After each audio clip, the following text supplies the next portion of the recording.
L'affaire Aya Nakamura suscite beaucoup de débats en France. Mais pourquoi? Selon plusieurs médias français, Aya Nakamura a été invitée par le président Emmanuel Macron pour interpréter Edith Piaf à la cérémonie d'ouverture des Jeux Olympiques de Paris. Quand il me prend dans ses bras, qu'il me parle bas, je vois la vie en rose. Suite à cette annonce, elle a été la cible de plusieurs commentaires racistes. Alors le député français Lemoi Antoine s'exclame sur son compte X en ces termes: la raison pour laquelle les gens ne veulent pas qu'Aya Nakamura chante Edith Piaf est simple, ça s'appelle le racisme. Il écrit qu'Aya Nakamura est l'artiste qui a fait le plus le rayonnement de la France à l'étranger. L'artiste elle-même a répondu à ses détracteurs en ces termes: vous pouvez être raciste, mais vous ne pouvez pas être sourd, a-t-elle ajouté. Qui est Aya Nakamura et pourquoi a-t-elle été choisie pour interpréter la célèbre compositrice Edith Piaf?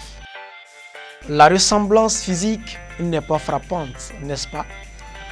Heureusement d'ailleurs, puisque cela n'est pas un critère de choix. Mais sur le plan artistique et d'aptitude à accueillir une notoriété internationale, les deux dames se ressemblent beaucoup.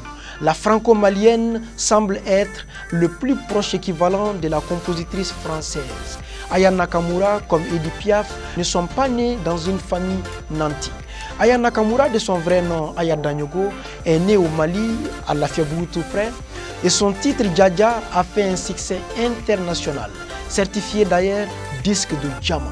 Oh Dja Dja, y'a pas moyen Dja Dja, j'suis pas ta cata Dja Dja, genre. Ce type traverse les frontières, prend la tête des ventes dans plusieurs pays du monde.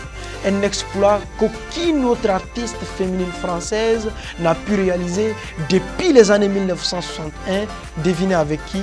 Edith Piaf.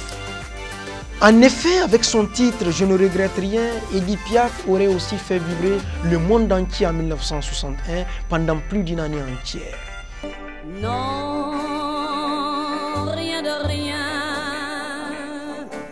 Non, je ne regrette rien.